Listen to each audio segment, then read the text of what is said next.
could depend too, you know, as to, you know, if we have a few things at the end we need to tweak, or if they're able to roll that out a little quicker. I'll say there's, I used the analogy earlier with engineering and with building instruction. It's a little more clear as to is it good practice or bad practice.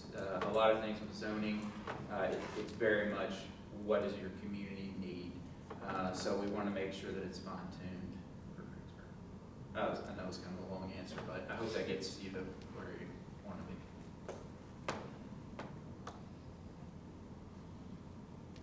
Okay, any other questions? Thoughts? Has there been anything in the past year and a half that has kind of changed circumstances for you in Greensburg? Anything that we might need to know about as we're thinking about drafting this? Anything that you would like to make sure is something that we have not discussed tonight that is an issue that you see that you want to make sure that we address? If we can, we will. Great. Well, if we've hit all the big ones. Oh, I'm sorry. Something like event centers. The vet centers? Event centers. Event centers. Event. That seems to be a big thing. Like a special event type thing? Okay. Yeah, so that is something that's not currently in. We can draft like special event procedures. So was there a specific issue that came up that you kind of let us know about? On the Building and Fire Commission, they are constantly getting variances for old barns. I mean, people will take their old barns and make them into wedding venues or whatever, event venues, and not that we have that much old stuff actually in the city, but there's things that hit the boundaries. We just had an old church turned into an event center. Gotcha. And when we were looking at stuff, there was nothing that really fit into that. That never fit into any category. Is that causing problems in the neighborhood more No, than our? no, but you gotta have, I mean, the way I look at it is sometimes you need a little guidance on that, or Yeah, you start having people just throw anything under the sun out there. Yeah, well, that's another new emerging type land use. COVID saw a lot of small churches unfortunately close, and those buildings had to become something. And so they have been used for these event centers. That is not unique to Greensburg from a COVID standpoint. So yeah, we have some things that we can talk about to make sure that's inserted. So I do have a question. I don't remember if when I read through as I'm going through chapter 3 at this point on parking. So what we've run into a lot is with our current ordinance is, okay, well, this kind of place isn't listed.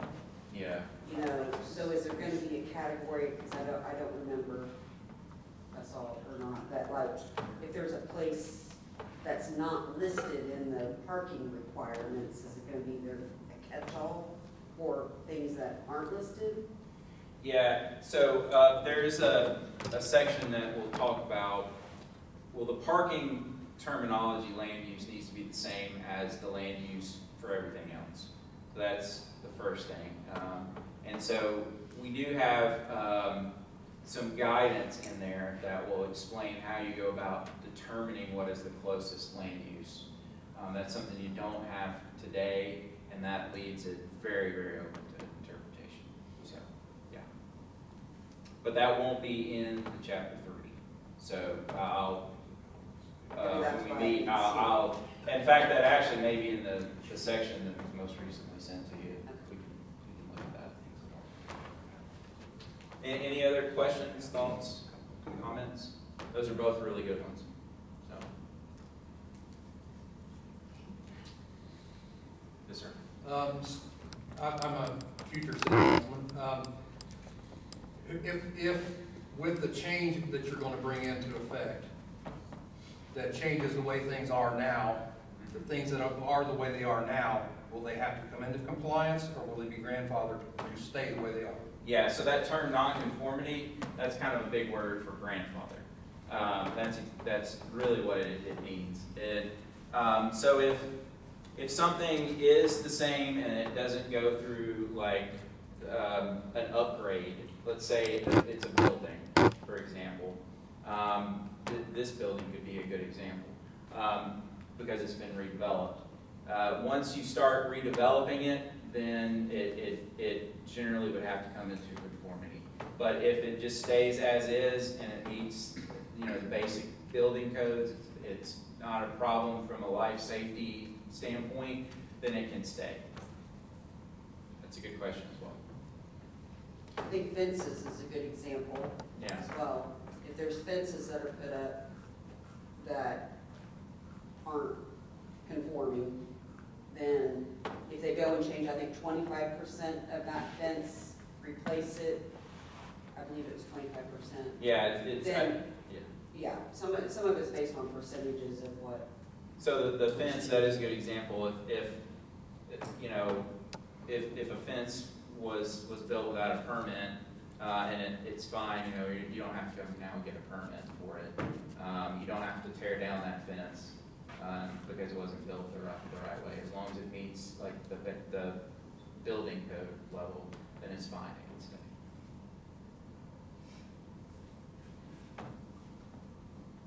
All good questions. All right. Well, if we don't have any more, I think I'm going to turn it over to Matt to kind of give us our closing statement, and the mayor, if he wants to say anything. Yeah, thank you. Thank you very much. It's great to be here this evening. We really appreciate everybody spending some time out of your week and your evening to be here with us, go through the process.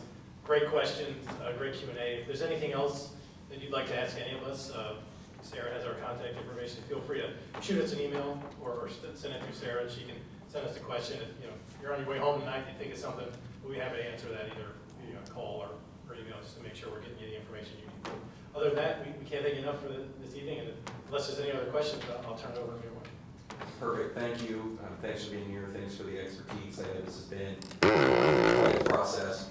So this side of the room over here, just for everybody's reference, is sort of our working group, working committee. I know everybody sort of volunteers to be on these boards anyway. These are volunteers that have been helping us with that, so many thanks to them.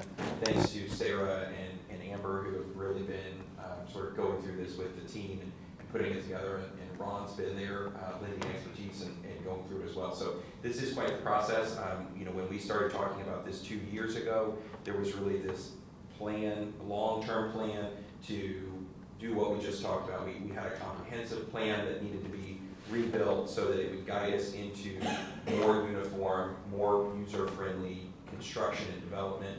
And then when we add in the engineering component, we really are setting ourselves up, I think, for success. It does require us to use these documents, so to the two boards and the council, these documents will help guide us. I hope that we can use them, stick to them, interpret them correctly, and then also, hold our community accountable, but also hold ourselves accountable to it. Sarah and Amber have been doing a great job at that, and I think we can hopefully start to see us receive less and less variances as we go through. So before we adjourn, any final comments? Amber, do you have attendance of each board members for your minutes? Yes. Perfect. Plan commission, would somebody make a motion to adjourn? So moved. I don't think you can, you're technically the chairman, I'm just stealing your So moved. All those in favor of that, signify by saying aye. Aye. And, perfect. You work for me? Just today. I'll remember that next week. For the BZA, is there a motion to adjourn? So moved.